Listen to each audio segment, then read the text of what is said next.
Alhamdulillah, 70 iya. kan, tambah Eh? 1. Oh iya, 370. 370. Masya Allah, gak apa-apa. Yang penting kita semua tetap semangat dalam menggapai ridhonya Allah Subhanahu wa Ta'ala malam hari ini ya. Amin ya rabbal Memasuki alamin. Ya Rabbal belajar Alamin. untuk menyampaikan kuliah 17 menit. Asal bukan 70 menit ini kalau kebablasan Noma. Ya, kalau 70 menit berarti 1 jam lebih 10 menit ya. Nanti diingatkan Tuan. kalau ada langgih keturunan kabeh nggo jamaah ya sing mireng ya. Kayak sing diomongke apa omah gitu nggih. Kita mulai a'udzubillahi minasyaitonir rajim. Bismillahirrahmanirrahim. Alhamdulillah ja'ala al-Islam tariqan sawiyya wa wa'ada lil mutanasyikina bihi wa yanhauna فشاد مكانا عليا أشهد أن لا إله إلا الله وحده لا شريك له شهادة من هو خير مقاما وأحسن نديا وأشهد أن سيدنا محمدا عبده ورسوله متشف بالمكارم كبارا وشبيا سبحانك لا علم لنا إلا ما علمتنا إنك أنت العليم الحكيم أما بعد. Al-Mukarram, para alimul ulama, para masyayikh, asatid wa ustazat, mujahid wa mujahidah, Bapak Ibu pendiri dan pembimbing Majelis Ta'lim Iwamid on Air, nafa'anallahu bihim wa bi'ulumihim fid darain rahimakumullah. Wabil khusus kepada beliau Al-Fadil Ustadzin Al-Karam Bapak Ustadz Trinoviantoro Murad yang senantiasa kita nantikan ziyadah ilmu dan barokah doanya. Rahimakumullah wa nafa'anallahu bihim wa bi'ulumihim fid darain. Allahumma amin. Yang terhormat kepada Ketua dan Wakil Ketua Umum Majelis Ta'lim Iwamid on Air, yaitu Ibu Isna Hidayati dan Ibu Uli Ami, juga beserta seluruh jajaran pengurus hariannya, yaitu Kabinet Fitri, yang saya banggakan atas kegigihannya dalam memperjuangkan agama Allah di negeri Formosa ini, wabil khusus di Majelis Ta'lim Iwamid on Air. Yang semoga semuanya sehat walafiat dan senantiasa dimuliakan oleh Allah Subhanahu wa Ta'ala. Allahumma amin ya Rabbal Alamin. Tak ketinggalan kepada seluruh jamaah Majelis Ta'lim Iwamid on Air dimanapun berada, semoga tetap sehat, panjang umur yang manfaat dan barokah dalam lindungan dan berkahnya Allah Subhanahu wa Ta'ala. Allahumma amin ya Rabbal Alamin. Puji syukur kehadirat Allah Subhanahu wa Ta'ala, di mana di malam yang penuh barokah ini kita semuanya masih diberikan sehat jasmani rohani, juga rahmat hidayat pada kita semua, dan kita pun diberikan kenikmatan, baik nikmatnya iman, Islam, sehat, panjang umur yang manfaat dan barokah, serta nikmatnya kesempatan kita dalam beribadah kepada Allah Subhanahu wa Ta'ala.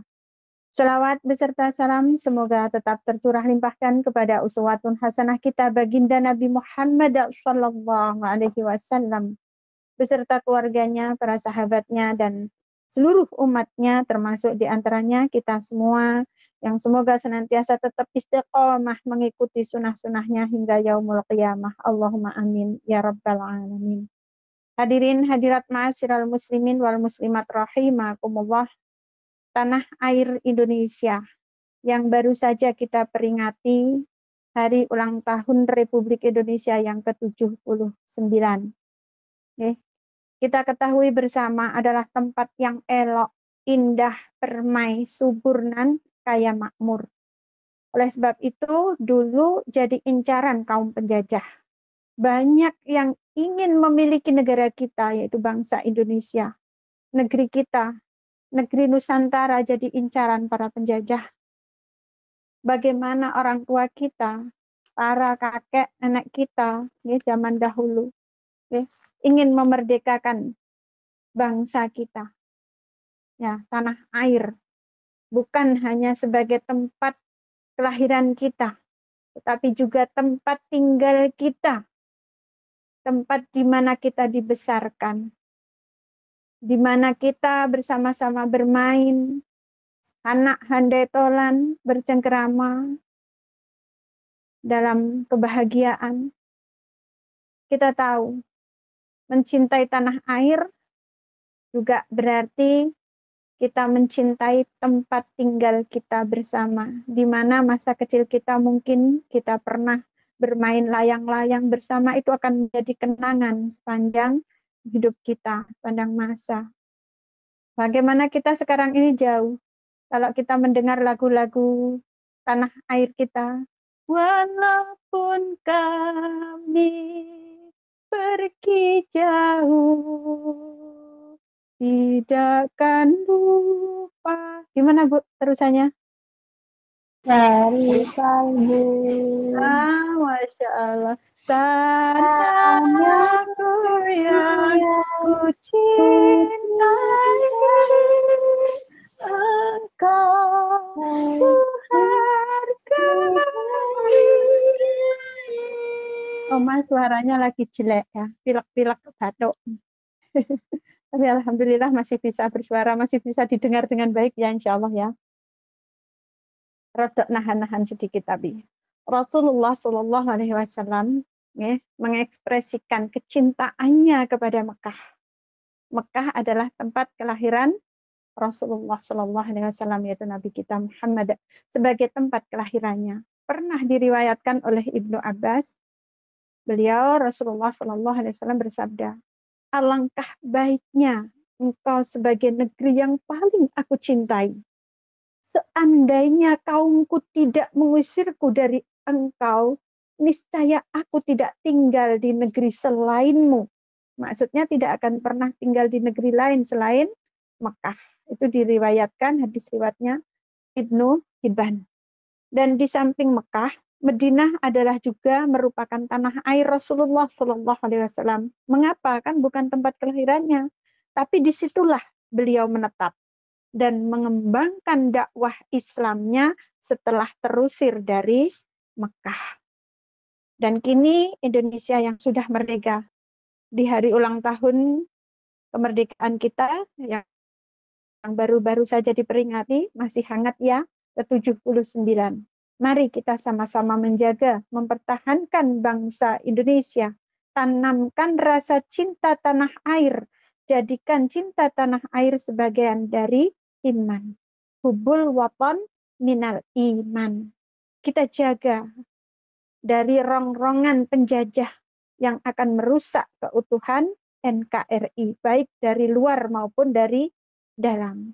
Hubul watan minal iman merupakan kalimat yang sering diucapkan oleh para ulama pada saat ceramah. Sering kan jamaah mendengarnya ya, hubul watan minal iman. Nah, di sekitar ceramah-ceramah yang bertemakan kemerdekaan maupun nasionalisme. Nah, artinya ungkapan hubul watan minal iman dalam cinta tanah air itu sebagian dari iman, merupakan ungkapan cara agar para rakyat Indonesia di saat itu bangkit rasa cintanya kepada negara Republik Indonesia. Hadratus Syekh Kiai Haji Hashim Asy'ari yang fenomenal di kalangan umat Islam di Indonesia tahun 1934. Beliau, ini ijazah dari Kiai Haji Maimun Zubair tahun 2012, memang bukan dari hadis Nabi, kata hubul watan minal iman atau firman Allah itu bukan.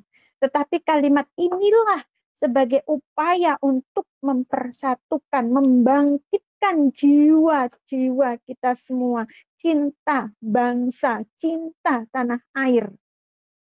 Dan di sini kita dengarkan firman Allah Subhanahu wa taala dalam Al-Qur'an surah Al-Baqarah ayat 126. Nah, kalau di Al-Qur'an ini beda nggih? Dapat kita simak. A'udzu billahi minasyaitonir rajim. Bismillahirrahmanirrahim. وَإِذْ قَالَ إِبْرَاهِيمُ رَبِّ اجْعَلْ هَذَا بَلَدًا آمِنًا وَارْزُقْ أَهْلَهُ مِنَ الثَّمَرَاتِ مَنْ آمَنَ مِنْهُمْ بِاللَّهِ وَالْيَوْمِ الْآخِرِ Shadaqallahul azim, yang artinya, ya Tuhanku, jadikanlah negeri Mekah ini negeri yang aman dan berilah rezeki berupa hasil tanaman, tumbuh-tumbuhan, buah-buahan yang bisa dimakan kepada penduduknya, yaitu orang-orang yang beriman di antara mereka, yang beriman kepada Allah Subhanahu wa taala dan hari akhir. Nah, di sini kecintaan kita bisa mencontoh dari Nabiullah Ibrahim mencintai bangsa negaranya dengan mendoakan kepada Allah agar menjadi negara yang aman, damai, tercukupi. Dan kita pun bisa saat ini mengisi kemerdekaan dengan menjaga, mempertahankan negara Republik Indonesia kita sebagai PMI di sini bekerja dengan baik sesuai dengan tujuan kita dari rumah. Untuk apa kita bekerja di negeri orang, yaitu untuk menjadikan anak keturunan kita ini menjadi anak-anak yang pandai, ya, yang bisa meneruskan perjuangan nenek moyang kita menjaga tanah air bangsa kita, bangsa Indonesia. Jangan sampai salah jalan. Sampai di sini banyak mendapatkan uang, lalai dengan tujuan utama kita, bahwa kita ini punya anak keturunan di tanah air Indonesia. Mereka menanti kita untuk meneruskan perjuangan menjadi anak-anak yang cerdas, yang bisa memajukan tanah air dan bangsa kita, yang bisa mempertahankan kelangsungan negeri kita, Republik Indonesia yang elok, kaya, makmur, menjadi negara yang baldatun thayyibatun warabun ghafur. Jadi kita yang terutama yang banyak di negeri orang ini, mari kita sama-sama menjaga, mendoakan agar negara kita ini menjadi negara yang baldatun thayyibatun warabun ghafur. Jangan pernah lalai kita semua dari tujuan awal. Juga yang jadi petani di Indonesia, menanam padi adalah orang yang mulia, bukan hina, tapi mulia. Kita tahu bangsa kita memang sudah merdeka, tapi kemerdekaan itu bukan hadiah dari penjajah jamaah. Kita tahu perjuangan rakyat Indonesia, bersimbah air mata, para pejuang kita, para santri-santri yang tumbang di medan laga kala penjajahan. Rakyat Indonesia saat itu penuh dengan penderitaan yang amat sangat. Maka disitulah bangkit para kiai, para ulama kita untuk membantu para pahlawan kita, untuk membantu negara kita agar merdeka, yaitu dengan kalimat cinta tanah air, membangkitkan rasa cinta tanah air, hubul waton minal iman.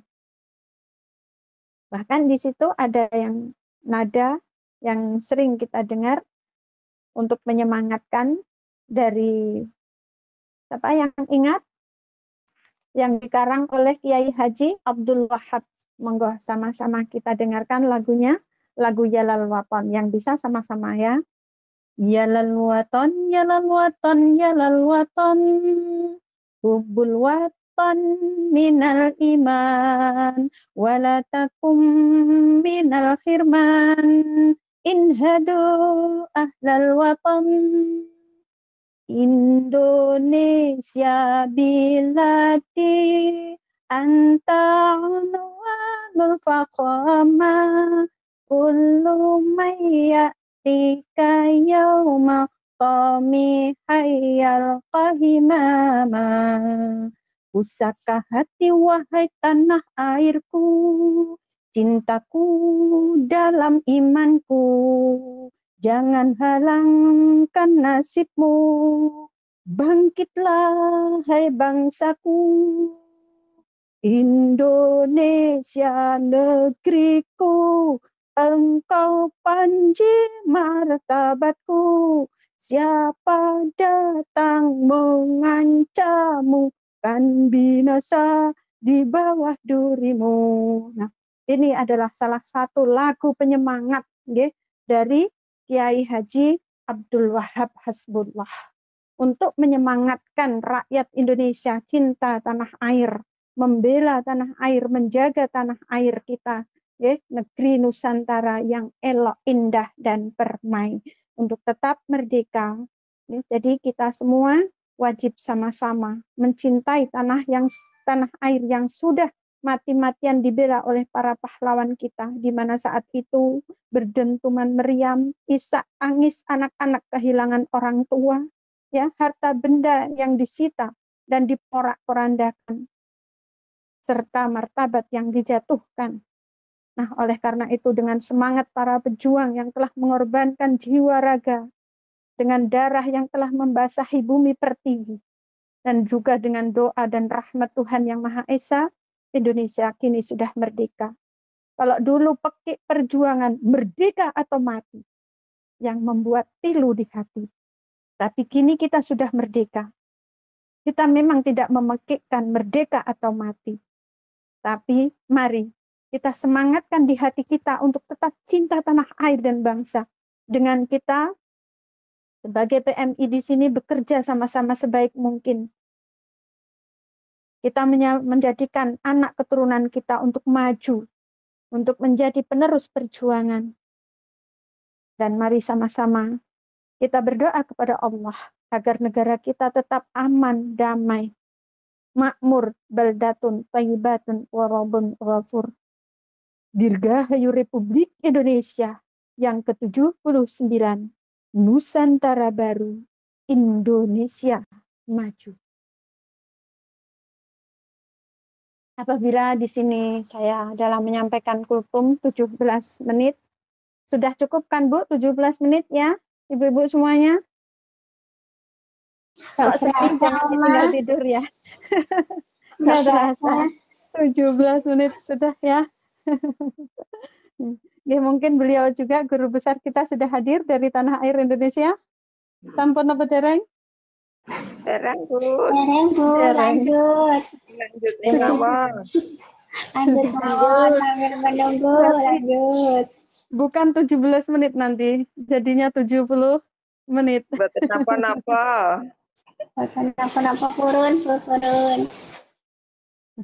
Masya Allah, tapi yang mau diomongkan lagi apa? Nanti takutnya malah melenceng kemana-mana ya.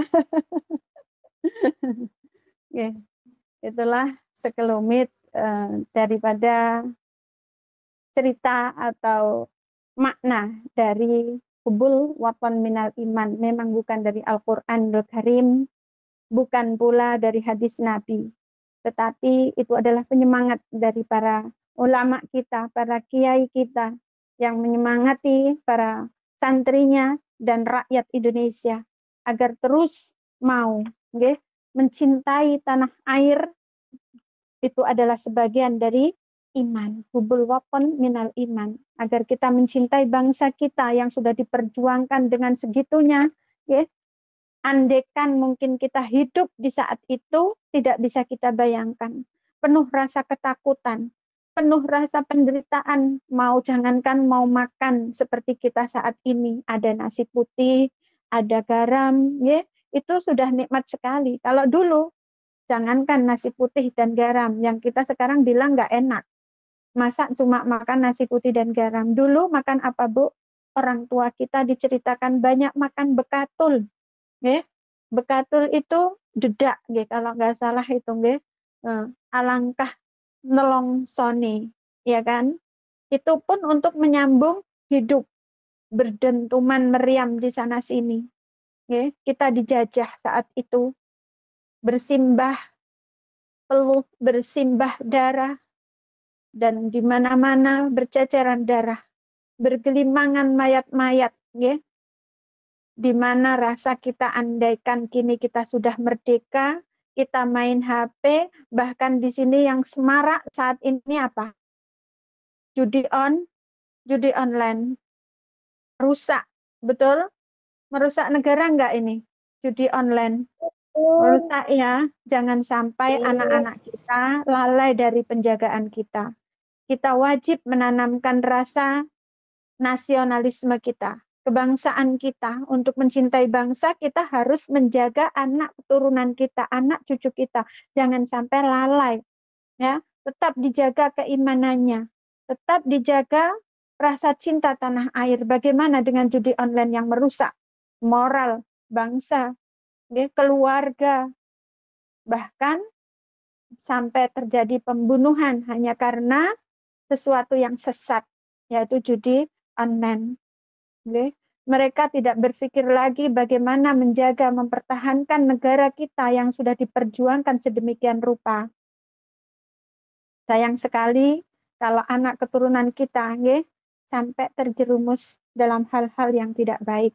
Walaupun kita jauh di negeri orang, kita tetap pantau dan kita berdoa kepada Allah agar anak-anak kita senantiasa dijaga oleh Allah bersama orang-orang yang dekat dengan Allah, yang bisa membimbing anak-anak kita yang berguna bagi agama, nusa, dan bangsa.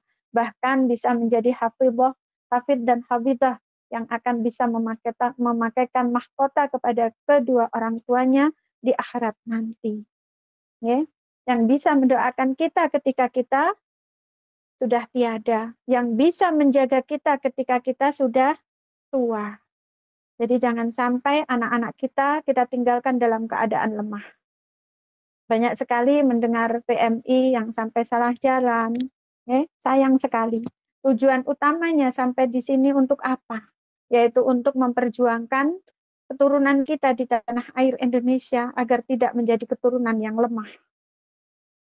Tapi kadang sampai di sini banyak kendala dan terlupa.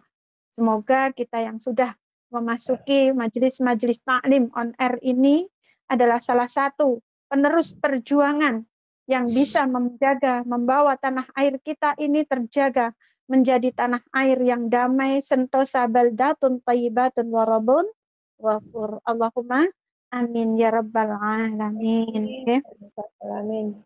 Beliau guru besar kita telah hadir di tengah-tengah kita semuanya. Kita sapa dulu bersama-sama. Bismillahirrahmanirrahim. Monggo dibuka mic-nya. Assalamualaikum warahmatullahi wabarakatuh. Bapak Ustadz. Waalaikumsalam warahmatullahi wabarakatuh. Alhamdulillah, Bapak Ustadz, tadi saya menyampaikan materi belajar.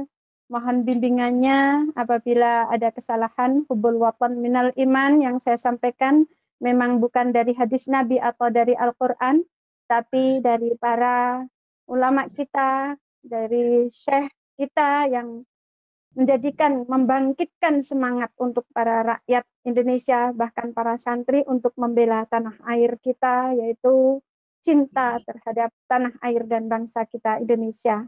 Di situ tadi saya sampaikan juga kebawatan minal iman dari lagu atau syair yang diciptakan juga oleh Kiai Haji Abdul Wahab Hasbullah tentang kecintaan kita kepada tanah air. Dan semoga kita menjadi penerus perjuangan yang tetap amanah, bisa membawa anak keturunan kita menjadi penerus bangsa yang baik, tidak meninggalkan anak-anak kita dalam keadaan lemah. Apabila dalam penyampaian saya ini tadi, surat yang saya ambil, surah Al-Baqarah ayat 126, Bapak Ustadz, dan juga hadis Nabi tentang Rasulullah dalam berpindah, tetapi pindah ke Madinah, tetapi tetap mencintai Mekah. Andaikan di situ Rasulullah tidak diusir oleh kaumnya, maka tentunya beliau tidak akan pernah meninggalkan tanah kelahirannya, yaitu Mekah. Itu hadis yang saya ambil dari Ibnu, apa tadi lupa. Dari Ibnu sama Bapak Ustadz, lupa saya tadi. Saya tulis.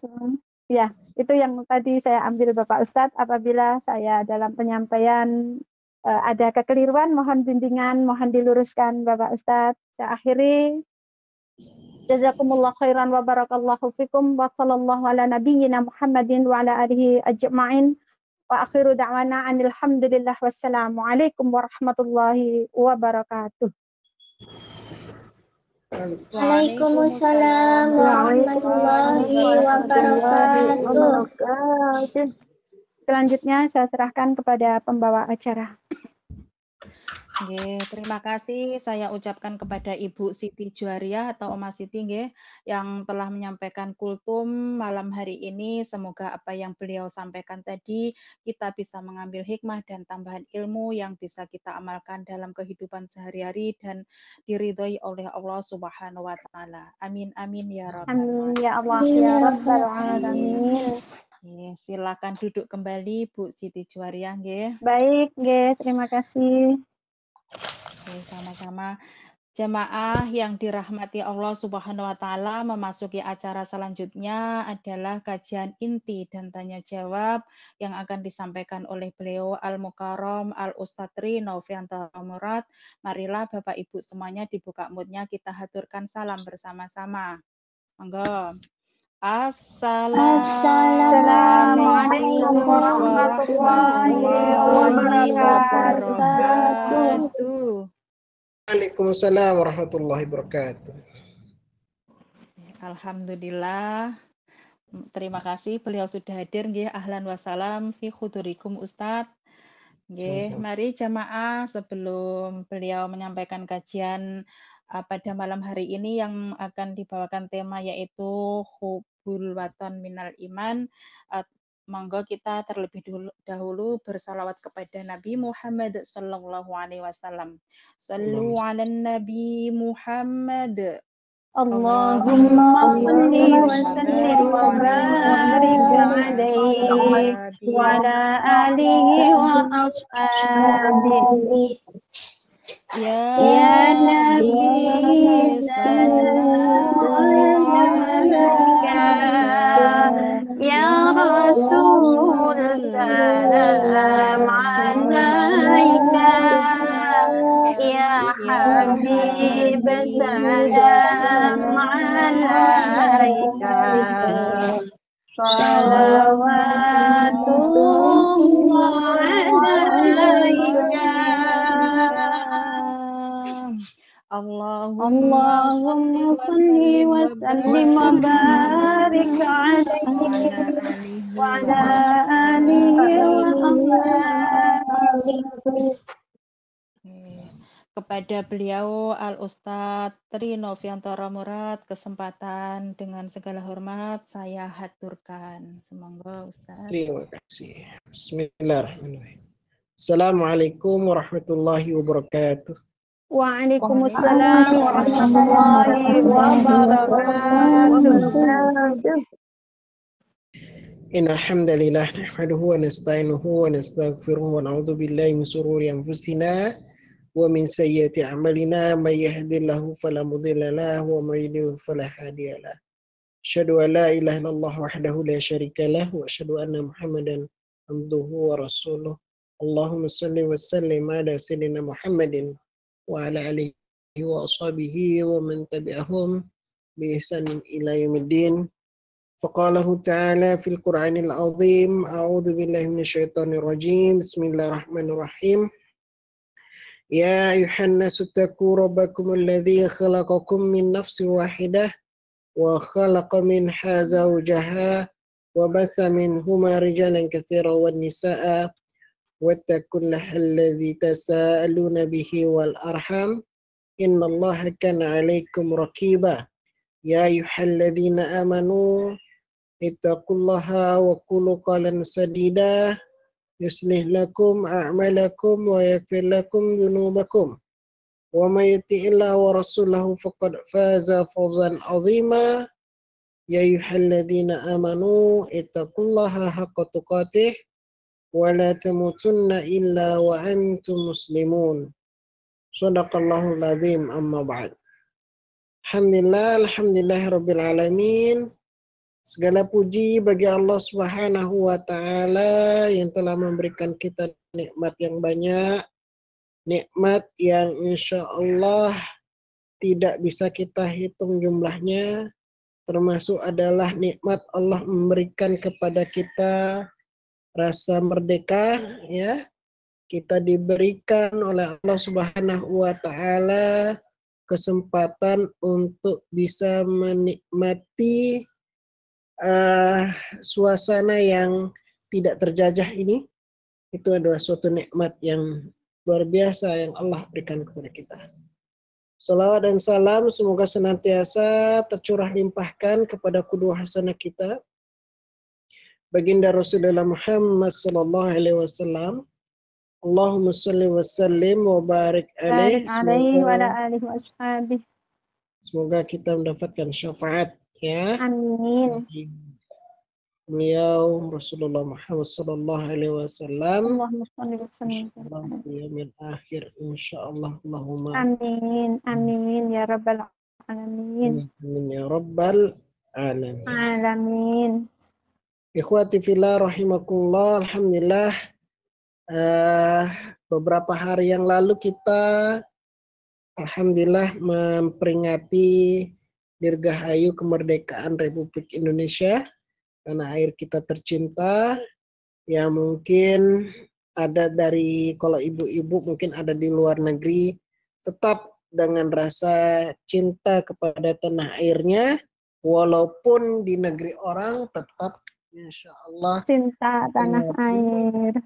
cinta tanah airnya, memperingati mungkin lombanya di taman, mungkin Taman Taipei, Taman Taan, Taman Taichung, Taman Tainan mungkin ya. Lombanya di on air juga, Abah.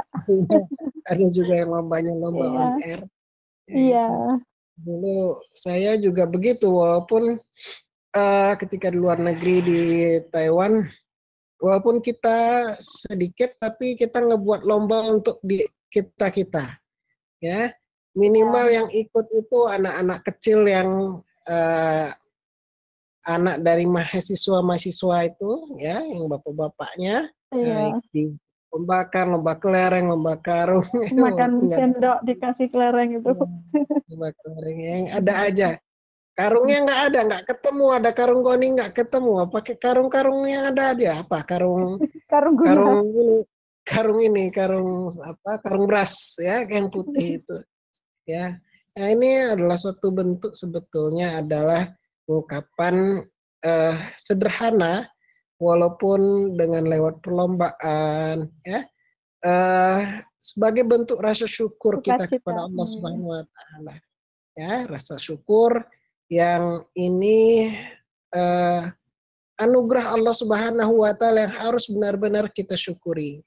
Dan tapi anugerah ini harus kita syukuri dengan cara yang benar juga ya. Karena masih banyak orang yang ketika mendapatkan kemerdekaan ini, tapi bentuk syukur atas nikmat kemerdekaan ini tidaklah sesuai dengan apa yang sebetulnya seharusnya atau yang diharapkan. Masih banyak yang kemudian melakukan maksiat, ya, masih banyak yang, mohon maaf, ketika tanggal 17 Agustus yang diisi, kalau di taman-taman beberapa, mohon maaf, mabuk-mabukan, ya, mabuk-mabukan. Ya, ini suatu hal yang agak miris sebetulnya ya, karena saya dengan ibu-ibu juga ya, pernah di Taiwan begitu lama. Ini suatu hal yang agak sedikit ini ya, kurang bagus ya, yaitu banyak kumpul tapi diisinya itu dengan minuman keras ya. Nah, ini tidak sesuai dengan spirit yang sebetulnya diharapkan, yaitu adalah mengisi kemerdekaan itu dengan tadi, yaitu adalah hubbul watan minal iman, dengan rasa mencintai tanah air karena dia merasa itu bagian daripada iman ya. Nah, ikhwati fillah rahimakumullah, kita hari ini akan coba untuk membahas ya terkait dengan ini tadi ya, hubbul watan minal iman, mencintai tanah air itu adalah iman.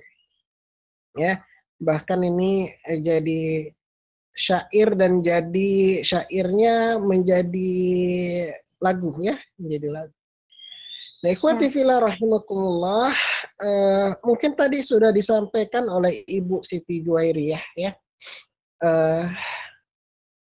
Jadi kenapa kok dikatakan mencintai tanah air itu adalah bagian daripada iman?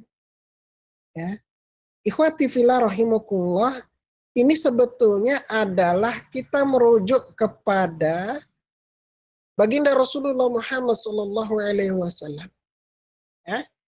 Rasulullah Muhammad sallallahu alaihi wasallam, beliau ini dilahirkan dan dibesarkan di daerah yang namanya kita kenal namanya Makkah.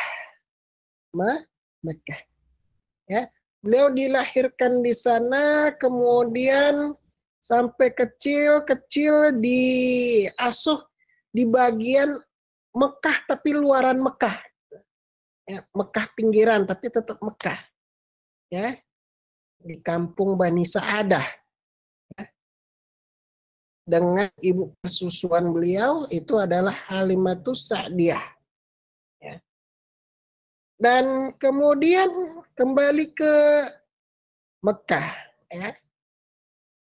Dan di sanalah beliau hingga dewasa, kemudian menyebarkan, ya, ketika Allah Subhanahu wa taala menginginkan beliau itu diangkat kemudian menjadi seorang nabi yang mana kenabian itu Allah turunkan, ya, itu di Mekah, ya.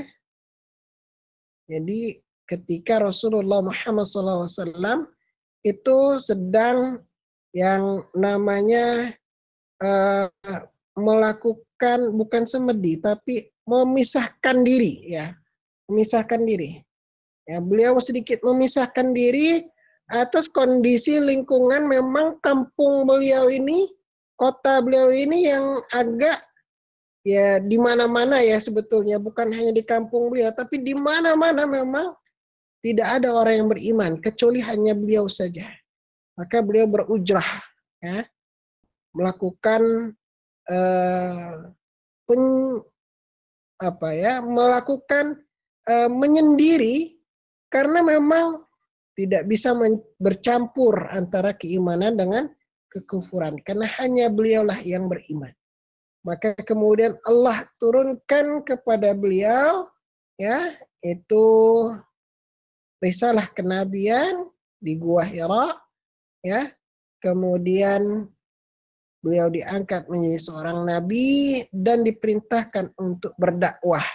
Maka Rasulullah Muhammad SAW mulai berdakwah wabil khusus kepada orang-orang terdekat yang kemudian istri beliau menerima, kemudian ya Sayyid Abu Bakar As-Siddiq radhiyallahu an itu juga menerima, dan orang-orang kemudian yang dari beberapa orang itu kemudian semakin banyak yang kemudian menerima dakwah baginda. Mereka kemudian berislam. Mereka kemudian bukan hanya satu orang Nabi Muhammad SAW yang beriman, tapi kemudian iman itu Allah anugerahkan kepada orang-orang yang dikenal sebagai sabiqun awalun yang merupakan orang-orang yang berada di Mekah. Nah, ikhwati fillah rahimakumullah, sampai kemudian Allah memerintahkan bukan hanya awalannya itu adalah siriyatud dakwah. Siri itu artinya adalah berdakwah secara sembunyi-sembunyi, hanya kepada orang dekat, hanya kepada yang dikenal. Tapi kemudian Allah perintahkan, ya, untuk kemudian mengganti strategi dengan menyebarkan Islam dengan secara terang-terangan. Dengan cara yang kemudian Rasulullah Muhammad SAW ini kemudian diliputi dengan bahaya. Dengan terang-terangan Rasulullah SAW menyampaikan kepada pembesar-pembesar, karena memang watak mereka yang kemudian belum bisa menerima Islam, hanya sebagian daripada mereka yang menerima Islam, ya, karena wataknya memang keras, ya, wataknya begitu keras. Nah, ikhwati fillah rahimakumullah, ya, makanya yang banyak menerima Islam, ya, itu adalah pada awalnya orang-orang yang lemah, orang-orang yang tertindas, para budak, itulah orang-orang yang menerima Islam dari kalangan orang-orang Mekah. Ya. Sampai kemudian dirasa dakwah Rasulullah Muhammad SAW ini sungguh sangat berbahaya oleh para dedengkot kabilah Quraisy. Ya, ada namanya Abu Jahal. Ya, nama aslinya adalah Amr. Panggilannya juga adalah bisa dikatakan sebagai Umar. Ya, itu nama aslinya. Kemudian Allah kasih nama bukan yang dikenal sebagai Amrnya, tapi Abu Jahalnya. Ya. Kemudian termasuk ya, itu adalah orang yang seharusnya membela orang dekat, pamannya sendiri. Ada juga yang justru menjadi perintang dakwah dari Rasulullah Muhammad SAW. Ya, di kalangan paman sendiri. Jadi paman Nabi itu ada dua kubu, Bu. Bapak. Ada kubu pembela, ada kubu perintang dakwah. Ya, kubu perintang dakwah adalah Abu Lahab, paman sendiri. Ada juga paman yang menjadi pensokong dakwah. Ya, yaitu adalah misalnya contohnya Asy-Syahid Hamzah. Ya. Kemudian ya Ibnu Abu Abbas ya. Abbas adalah sosok paman Nabi yang sangat mendukung dan juga menjadi bagian daripada dakwah. Nah, ikhwati fillah rahimakumullah ya.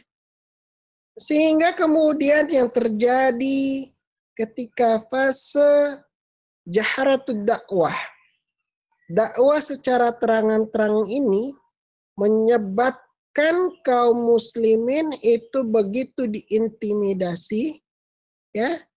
Orang-orang yang kemudian berada dalam barisan dakwah, ya, terutama adalah orang-orang kecil itu begitu tertindas.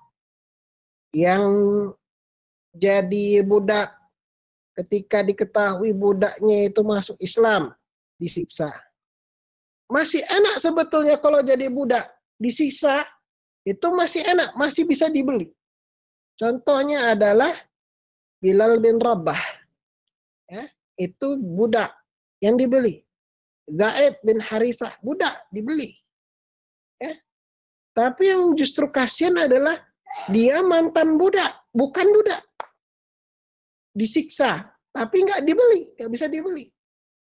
Ya, itulah yang terjadi kepada Asy-Syahid, yaitu adalah Umayyah dan suaminya.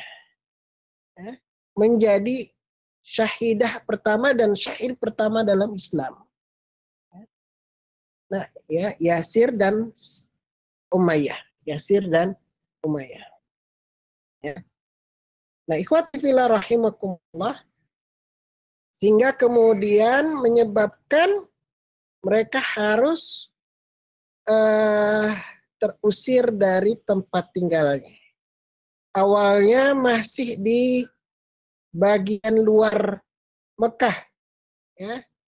Kalau bahasa kita itu diboikot 3 tahun, ya. Boikot itu nggak boleh komunikasi, nggak boleh ngebantu, nggak boleh beli barang dagangan, nggak boleh memberikan bala bantuan. Nah, itu diboikot, ya.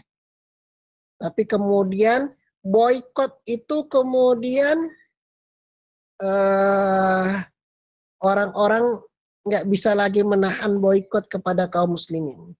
Ya, piagam boikotnya dimakan rayap.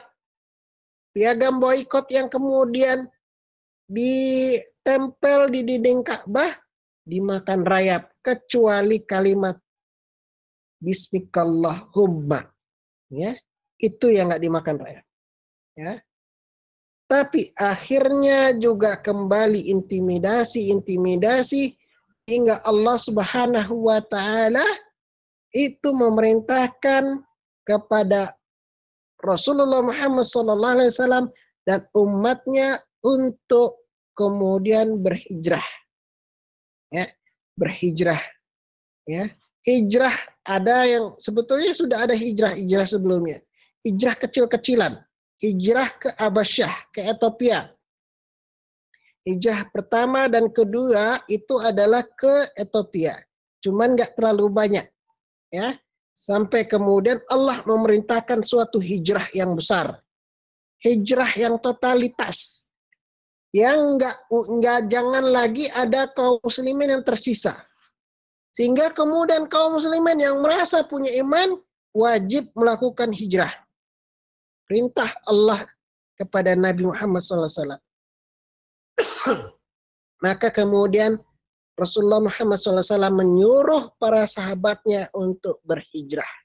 Ingat, perintah ini hanya kepada umat Nabi Muhammad SAW. Rasulullah belum dikasih perintah hijrah.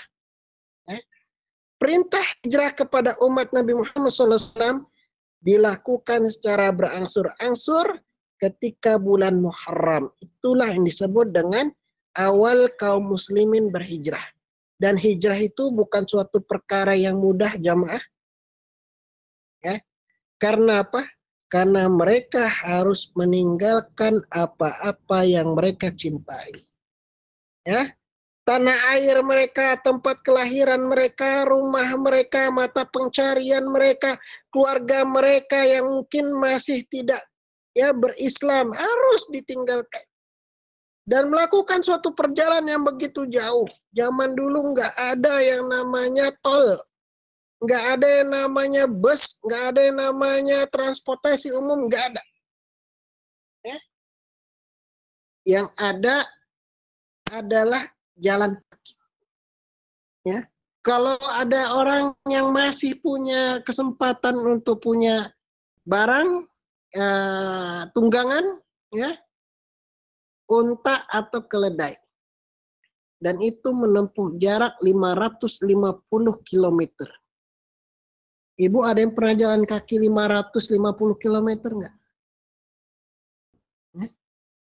Kalau 550 km itu ibarat jalan kaki kita dari Taipei ke Kaohsiung. Ya. Naik kereta cepat aja capek, Pak Ustaz. Capek. Ya, dari Kaohsiung ke Taipei lah, jangan dibalik ya. Kan Mekah itu selatan, Madinah itu utara ya. Dari Kaohsiung ke Taipei jalan kaki 550 km. Dan itu bukan jalan yang bagus. Ya, jalan yang penuh dengan batu-batu terjal. Naik turun. Ya. Berjalan kaki panas, nggak ada teduhan. Nggak ada warung. Bu, beli minum. Nggak ada. Ya. Ya, nggak ada yang namanya beli minum. Nggak ada yang 7-Eleven di tengah jalan. Nggak ada. Ya. Nggak ada warung di tengah jalan. Ya. Sehingga mereka harus kalau mau melakukan hijrah, hijrah itu dilakukan dengan kemampuan totalitas. Ya. Dengan bekal seadanya, minum seadanya, tapi wajib nyampe. Kalau nggak nyampe, mati. Paham nggak? Nggak nyampe, sampai tujuan, mati. Karena nggak ada yang namanya peristirahatan. Ya, nggak ada teduhan. Musimnya panas, terik. Ya. Dilakukan dengan jalan kaki. Naik motor aja capek, ya. Naik motor aja Bu ya. Saya naik motor misalnya, ya nggak jauh, misalnya dari mana? Dari Tainan ke Chiayi, itu capek bawa motor. Bawa mobil dari Kaohsiung, dari Tainan ke Taipei. Ya, bawa mobil ke Taoyuan. Bawa mobil aja capek. Ini apalagi jalan kaki. Ya. Ada anak kecil nggak mungkin disuruh jalan kaki terus-terusan. Ya, kalau anak kecil kayak mana caranya? Harus digendong. Kalau kondisi seperti itu jamaah, apakah kemudian kita membawa banyak barang? Ayo, logikanya kita bawa banyak barang nggak kalau kondisi kayak gitu? Perabotan apa kita bawa? Enggak. Gerabah itu nggak kita bawa. Guci-guci nggak kita bawa. Perhiasan nggak bisa kita bawa. Berat-beratin. Yang dibawa yang dibutuhkan aja. Baju yang nempel di badan. Sama sedikit bekal makanan dan minuman. Itulah yang dibawa. Ya. Dan inilah yang berlaku kepada kaum muslimin. Mereka juga keluar kota Mekah itu dengan cara sembunyi-sembunyi. Tengah malam kucuk keluar, ya, ketemu di perbatasan, ketemu agak luar, kumpul baru berangkat, ya, konvoy. Karena kalau berangkat sendiri ya bisa nyasar, bisa nggak ada pertolongan. Ya. Inilah yang terjadi kepada kaum muslimin ketika itu. Berat jamaah. Meninggalkan tanah kelahiran, meninggalkan rumah kosong plong melompong gitu. Ya. Sehingga kemudian kaum muslimin berangsur-angsur hilang dari kota Mekah, meninggalkan hanya kepada Nabi Muhammad SAW dan sahabat beliau Abu Bakar As-Siddiq radhiyallahu anhu dan beberapa sahabat yang memang masih diperintahkan di sana seperti Ali bin Abi Thalib. Ya. Kalau misalnya udah kaum muslimin ini udah menghilang, apa yang terjadi dengan rumah dan perabotan mereka? Dijarah. Ya. Dijarah. Tahu nggak penjarahan? Pencurian barang-barang.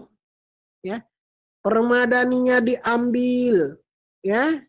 Ya, nggak ada assalamualaikum mengambil itu. Nggak ada. Buka dobrak langsung diambil permadaninya. Ya, perhiasannya. Bekal jagungnya misalnya, bekal karung-karungnya itu diambil semua. Ya, inilah yang terjadi. Ya. Sehingga kemudian Allah Subhanahu wa taala menganugerahkan kepada kaum muslimin suatu tempat yang baru. Menjadi tanah baru mereka, yaitu yang disebut dengan kota Madinah. Ya. Perjuangan yang begitu panjang. Orang hebat seperti Ali bin Abi Thalib saja, ya, dengan perjalanan begitu jauh dan begitu berat, itu menyebabkan kulit kaki beliau itu pecah-pecah dan berdarah. Sehingga jalan kakinya itu ketika masuk kota Madinah, Ali bin Abi Thalib ini terseok-seok, pincang. Karena apa? Pecah berdarah. Ya. Karena batu-batu yang dilewati. Harta benda kaum muslimin di kota Mekah sudah nggak ada di rumah mereka. Dikumpulkan kemudian akan dijual. Ya. Itu yang dibawa sama kafilah Abu Sufyan. Ya. Ngejual-jual barang orang gitu. Ikhwati fillah rahimakumullah. Sampai Rasulullah Muhammad sallallahu alaihi wasallam, ya, itu kemudian melanjutkan dakwah beliau lebih berfokus ke kota Madinah. Ya, Rasulullah nyusul bersama sahabatnya Abu Bakar As-Siddiq nyusul untuk hijrah ke kota Madinah. Ya. Tapi apakah tidak ada kerinduan dengan Mekah? Kerinduan yang luar biasa dengan Mekah. Rasulullah Muhammad SAW itu memerintahkan kepada sahabat dan para umatnya untuk melakukan haji ke Mekah. Ya, haji ke Mekah. Kita mau haji nih. Datang haji, ya, di blokade. Enggak boleh masuk. Nah, maka ada namanya perjanjian Hudaybiyah. Ya. Itu adalah suatu perjalanan yang rencananya haji tapi batal. Hudaybiyah. Ya. Perjanjian yang melarang kaum muslimin untuk nyampe ke Mekah. Ini nggak jadi hajinya. Ya, nggak jadi hajinya. Ya. Isi perjanjian, barang siapa yang kaum muslimin masuk Mekah nggak boleh diambil lagi. Barang siapa kaum kafir yang masuk Madinah, dia boleh balik lagi. Agak sedikit lucu itu. Tapi Itulah yang kemudian menyebabkan ya orang-orang kafir Quraisy itu semakin berhari semakin berkurang. Makin banyak yang kemudian ikut hijrah nyusul ya, dan tidak ada orang yang kemudian kalau dalam tanda kutip murtad itu ya nggak ada ya, insya Allah nggak ada yang murtad dari kemudian balik ke Mekah, itu nggak ada ya. Nah, ikhwati fillah rahimakumullah, sampai kemudian terjadi pengkhianatan kepada perjanjian Hudaybiyah ya. Maka Rasulullah Muhammad SAW mengerahkan kembali sahabat dan pasukannya untuk melakukan yang namanya foto Mekah sekaligus haji. Ya, dan itu juga adalah sebagai haji terakhir Nabi Muhammad SAW. Pertama dan terakhir ketika dalam fase Madinah. Ya, itu yang disebut dengan haji wada. Nah, begitu cintanya Rasulullah Muhammad SAW. Ya, makanya mungkin ada hadis yang tadi disampaikan oleh Ibu Siti Juwairiyah. Rasulullah SAW ketika masuk ke Mekah, maka Rasulullah mempercepat ya pecutannya kepada kuda beliau. Ya, ketika beliau sudah melihat dinding kota Mekah, itu adalah sebagai sebuah wujud kecintaan Nabi kepada kota kelahiran Nabi sendiri, ya, kota Mekah. Dan ketika terjadi Futuh Mekah itu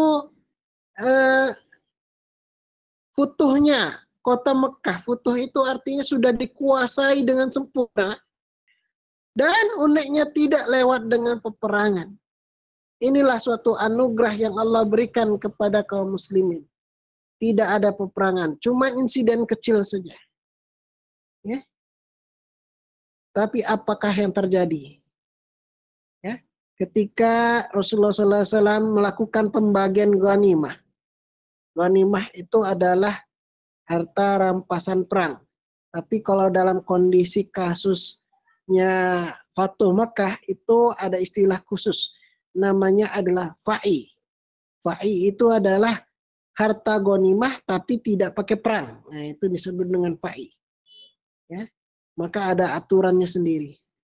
Rasulullah Muhammad SAW diperintahkan untuk memberikan 1/5 bagian untuk dirinya dan Allah SWT, ya, dan kemudian sisanya diberikan kepada kaum muslimin.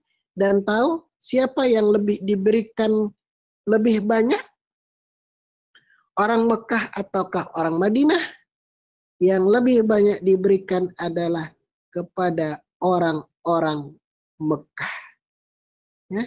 Ghanimah yang diberikan lebih banyak kepada orang Mekah. Ya. Ketika saat itu orang-orang Ansar, ya, orang-orang Madinah itu kemudian sedikit agak protes, ya, karena mereka nggak tahu ya di balik hikmah itu. Ya Rasulullah, kok kita kan yang jauh, tapi kok yang dapat lebih banyak, kok mereka, kita kok nggak dapat? Tahu apa yang kemudian dikatakan Rasulullah SAW? Ya, kalau kalian nggak dapat apa-apa, tapi kalian pulang itu ngebawa aku. Ya, mereka, ya, Ansar, orang Ansar, mereka pulang walaupun nggak dapat apa-apa, tapi ada satu yang dibawa, tetap dibawa. Ngebawanya aku, ngebawa Rasulullah Muhammad SAW. Apa maksudnya? Baru mereka mengetahui, oh iya, ada satu hal yang tidak bisa dinilai dengan harta. Itulah diri Rasulullah Muhammad SAW sendiri. Padahal Rasulullah SAW itu lahir di situ, ya. Masa kecilnya di situ, masa remajanya di situ, mendapat kenabian di situ, di kota Mekah. Tapi Rasulullah lebih memilih tidak tinggal di kota Mekah. Rasulullah memilih untuk kemana? Rasulullah memilih untuk kembali. Walaupun sebetulnya kota Mekah itu sudah futuh. Nggak butuh lagi ada ketegangan, tapi Rasulullah tetap memilih kembali ke kota Madinah. Maka kaum muslimin, terutama kaum Ansar, menerima dengan cara senang sekali. Kami nggak dapat apa-apa, nggak apa-apa, oropopo. Yang penting kami pulang, tetap kami bisa membawa Nabi. Baru itulah yang disadari. Ya. Inilah ikhwati fillah rahimakumullah. Bukti Rasulullah Muhammad SAW mencintai orang-orang yang di Mekah dan mencintai orang-orang yang di Madinah. Ya. Kecintaan kepada tanah air beliau, kota Mekah, itu diwujudkan dengan bagaimana rindunya beliau dengan kota Mekah. Ya, dipacu sedikit lebih kencang itu kuda beliau. Hingga beliau itu bisa melihat Mekah. Dinding Mekah kayak dipacu lebih cepat untuk bisa melihat dindingnya saja. Apalagi bisa sampai kepada pelataran Masjidil Haram ketika itu. Ya, jangan dibayangkan Masjidil Haram itu ketika seperti zaman sekarang. Enggak. Masjidil Haram ketika itu yaitu hanya Ka'bahnya saja dan halaman Ka'bah. Itulah Masjidil Haram. Ya. Nah, ikhwati fillah rahimakumullah. Nah, ini bisa kita ambil pelajaran sebetulnya. Ya, kecintaan Rasulullah Muhammad SAW kepada tanah airnya. Dengan memecut kudanya. Ya, untuk bisa hadir dengan lebih cepat untuk bisa memasuki kota Mekah. Nah, itulah mungkin salah satu yang melatar belakangi kita. Kalau kita ini dalam artian adalah orang-orang yang pernah keluar negeri. Ya, seperti saya dan ibu-ibu. Punya pengalaman. Kalau ditanya kepada orang-orang yang belum, ya misalnya yang belum pernah keluar negeri, mungkin belum punya ada rasa itu. Ada rasa rindu, kangen untuk balik pulang ke kampung halaman kita. Seperti orang yang mudik. Ibu-ibu pernah mudik gak? Ya. Pernah ya? Ketika mudik itu ada rasa kangen. Kangen dengan rumah, terutama kangen sama penghuni rumahnya. Keluarga. Ya. Penghuni rumahnya, bapak ibu kangennya di situ. Ya, dulu ketika kita sekali-sekali pulang ke rumah, ya ketika kita luar negeri berdiaspora, ada rasa kangen, pengen balik ke kampung halaman kita. Oh gini ya kampung halaman. Ya, saya kalau pulang kampung setiap setahun sekali ngeliat, oh ada perubahan apa nih? Ya, oh ini kok rumahnya udah kayak gini, udah kayak gini. Lihat kayak gitu. Itulah salah satu gambaran cinta tanah air. Ya. Dan juga ada suatu rasa, yaitu adalah selama-lamanya misalnya kita berada di luar negeri, itu tetap bukan kampung kita. Ngerti nggak, Bu? Itu yang saya alami saat itu. Ya. Saya lama di Taiwan, mungkin 13 tahun. Tapi kemudian menyadari, sekalipun saya jadi dosen misalnya di Taiwan, jadi dosen, istri jadi dosen di Taiwan. Tapi ini bukan kampung halaman kami. Kita nggak bisa punya begitu power lah, ya. Dan juga ada suatu hal yang lebih penting untuk dilakukan. Apa itu? Birrul walidain. Birrul walidain. Dulu kita memahami birrul walidain itu ngirim duit birrul walidain, ngirim duit birrul walidain, ngirim duit birrul walidain. Ya, karena kemampuan kita ngirim duit, ngirim uang. Ya kan? Tapi mungkin bisa jadi yang dimaknai dengan birrul walidain itu bukan hanya sekedar uang. Kehadiran kita secara fisik juga dihadirkan. Dibutuhkan oleh orang tua. Bisa ngebantu mereka, bisa ketika mereka sakit ada yang bisa menjaga mereka, ya, ganti pakaian mereka, itu mungkin adalah birrul walidain. Dalam kondisi memang bukan hanya sekedar uang saja. Nah, ikhwati fillah rahimakumullah. Nah, inilah begitu sebetulnya suatu gambaran, ya. Rasulullah Muhammad SAW begitu sayang sebetulnya dengan tanah airnya, ya, hubul watannya, ya, kota Mekah. Tapi walaupun begitu, beliau tetap lebih memilih kota Madinah. Ya. Walaupun beliau dilahirkan di Mekah, tapi ternyata Nabi Muhammad SAW memilih untuk bertempat tinggal di Madinah dan memilih untuk wafat di Madinah. Masya Allah. Ya. Apakah kita begitu? Wallahu a'lam bishawab. Ya. Kita tidak tahu. Kalau kita mungkin kondisinya beda dengan Nabi Muhammad SAW. Ya.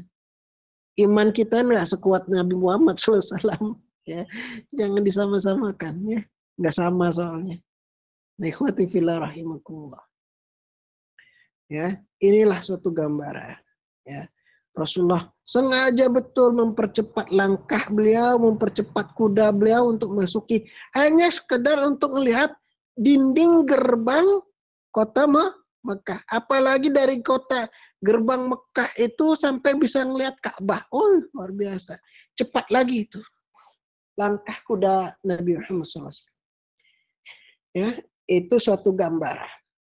Ya. Nah, jadi pencintai tanah air itu adalah bagian daripada keimanan. Bagian daripada keimanan. Itulah yang kemudian dirasakan oleh kaum muslimin, saudara-saudara kita di Palestina saat ini. Ketika mereka dibom, dihancurkan, apakah mereka lari keluar Gaza? Gaza itu penjara terbesar di dunia. Ya. Kanan kiri diblokade, utara nggak bisa. Ya. Bagian timurnya ditembok, bagian selatannya di Rafah ditembok yang tinggi oleh ya ini juga saudaranya juga si Mesir. Tapi apakah mereka kemudian ketika ya kemarin ya sampai sekarang itu ditembaki, dianiaya, ya banyak yang syahid, 40.000. Apakah kemudian mereka kabur? Okelah, kami kosongkan Gaza ini, kami kabur saja ke Mesir, kami kabur saja ke Arab. Apa kayak gitu yang terjadi? Ya. Tidak. Ya. Dulu ketika kita udah kaum muslimin, kasihan ya, udahlah kabur aja ke Mesir, kosongin aja, kabur aja. Ya. Kasihan daripada kita lebih kasihan kayaknya. Tapi kaum muslimin yang ada di Gaza nggak mikir kayak gitu. Ini tanah air kami bela walaupun kami syahid di sini. Walaupun pimpinan kami wafat syahid. Ya. Pimpinan yang syahid kemarin kan tahu siapa? Pimpinan Palestina yang syahid. Kenalkan namanya. Syahid Ismail Haniyah. Ya. Ismail Haniyah itu Perdana Menterinya Palestina. Syahid. Perdana Menteri Palestina. Ismail Haniyah. Wafatnya di Iran. Dibomnya di Iran. Diwafatkan dimakamkan di Doha, di Qatar. Ya. Pimpinan ini syahid. Ya. Anak-anak kecil syahid. Wanita-wanita syahid. Ya. Apakah mereka kabur? Kabur ke Mesir? Ya. Enggak. Mereka enggak kabur ke Mesir. Karena mereka memahami ini tanah kami, tanah air kami, walaupun kami syahid di sini, ya, mereka udah merasa ridha. Ketika ada kesyahidan, apakah meronta seperti ibu-ibu kita misalnya? Enggak. Yang mereka sahutkan itu apa? Alhamdulillah putraku syahid, alhamdulillah anakku syahid, alhamdulillah. Masya Allah. Mungkin keimanan kita nggak akan seperti itu, Ibu ya. Jamaah ya.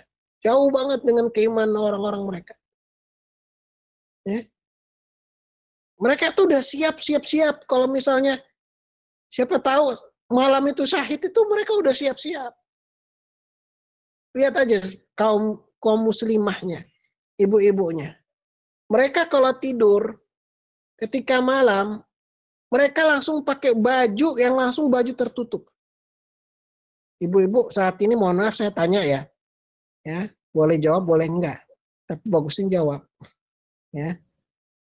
Saat ini ibu-ibu kalau tidur di rumah, di kamar, di Taiwan nih, bajunya kayak mana? Tetap pakaian Baju panjang api, ya, pakai berjilbab. baju. Baju Berjilbab panjang. lah meregone nek Baju di panjang. TV. Ya, bagus Celana banget kalau panjang. dari Ibu. Tetap Hah? celana, Bukan pakai baju pakai celana pendek. Tetap celana panjang. panjang, pakai kaos panjang, tetap Alhamdulillah pakai pakai hijab kaos. lah. Wah, dasteran ada nggak? Enggak punya daster, Tat. Maaf, celana panjang, Tat. Ada yang pakai Pakai glitter training. juga, Aleng. Pakai Kalau yang jaga training, Tat, nenek, maaf. kalau jaga akungnya Tidurnya tidak pakai jilbab pernah. nggak? Tidurnya pakai Ya. jilbab tertutup nggak? Iya, Pakai. pakai Bapak Ustadz karena bangun sewaktu-waktu jadi pakai terus. Pakai karena ada di TV juga. Bangun Oh, sewaktu-waktu ya. seperti itu ya. Bagus kalau ya gitu. Karena mungkin ada CCTV. Tapi kalau nggak ada CCTV, mungkin nggak akan kayak gitu ya. Ya, tapi kalau ada CCTV tetap Iya, tetap. wajib ya. Kalau ada CCTV jangan sampai ini apa pakaiannya itu udahlah biasa aja kayak di Indonesia, enggak, kayak di rumah enggak. Harus beda. Jadi seperti itulah ya. Nah, ini gambaran orang-orang kaum muslimah yang ada di Palestina.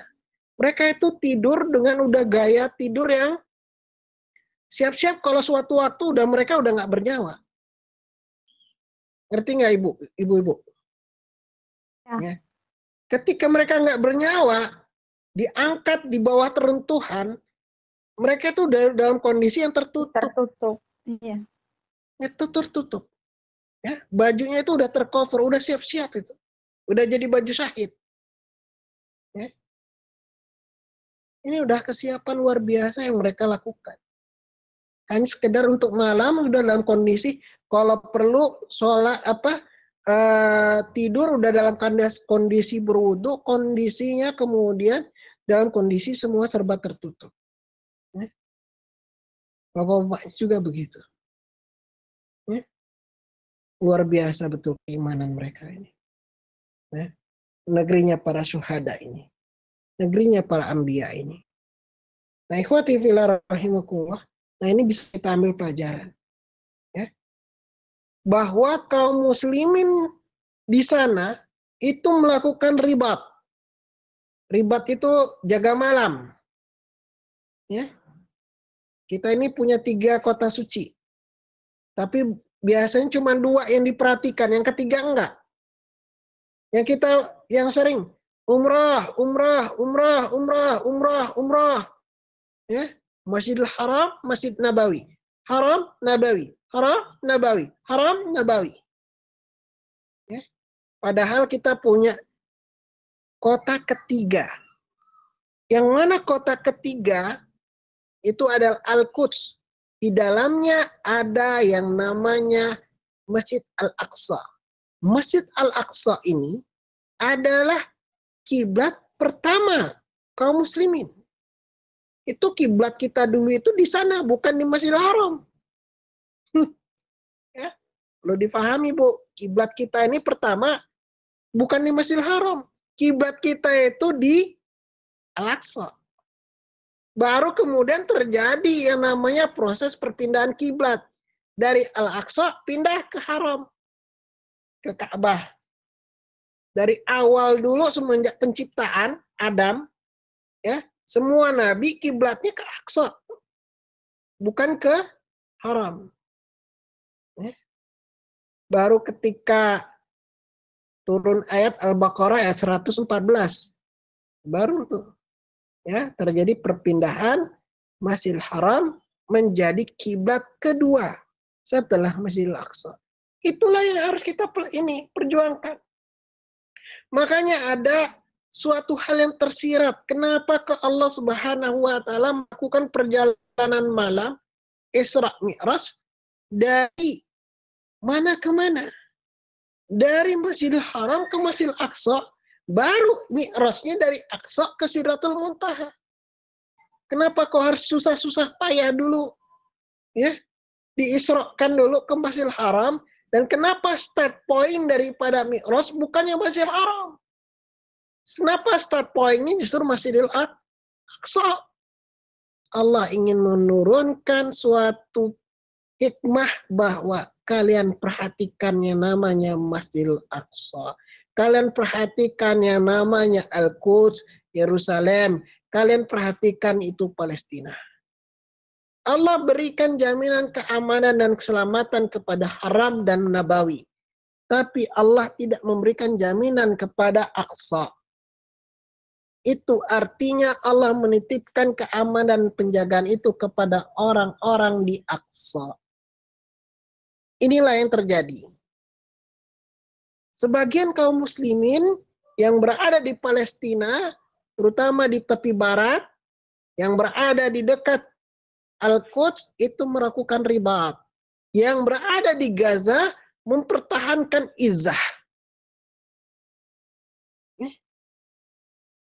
Kami sedang mewakili kaum muslimin yang berada di seluruh dunia untuk memperjuangkan Al-Aqsa.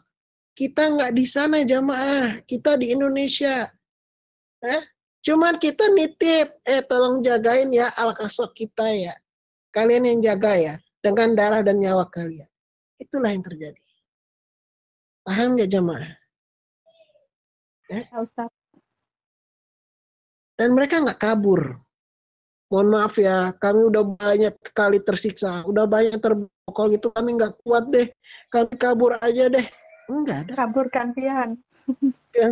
Atau gantian sini ya, gantian. Gantian. Jangan nitip terus. Jangan nitip terus. Gantian jaganya lah. Kalian yang gantian jaga, kami pindah ke tempat kalian. Enggak ada. Ya.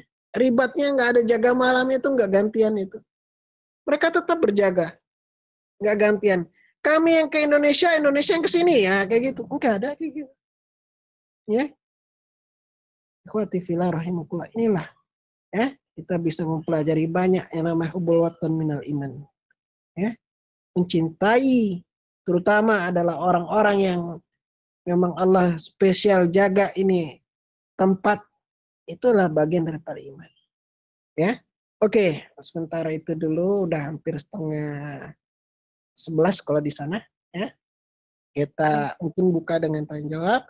Sementara saya akhiri dulu. Billahi taufiq wal hidayah wa akhiru da'wana alhamdulillahirabbil alamin. Assalamualaikum warahmatullahi wabarakatuh.